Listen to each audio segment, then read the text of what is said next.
కేసీఆర్ గారు విలేకరులు అడిగితే ఉల్టా నన్ను అడిగితే ఏందండి అని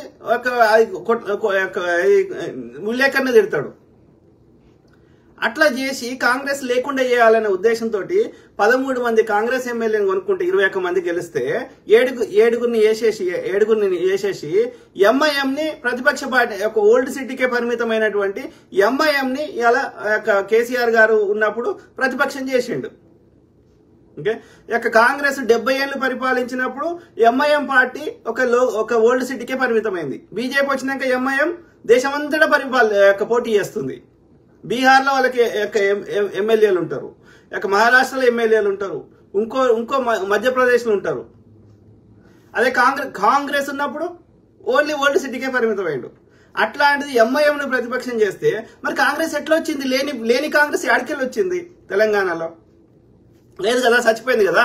ఇట్లనే ప్రచారం చేశారు కదా ఇదే కేసీఆర్ గారు. కాంగ్రెస్ ఎమ్మెల్యేని కొనుక్కొని కాంగ్రెస్ లేదు అన్నారు కదా. నువ్వు లేదంటే లేకుండా పోతుందా?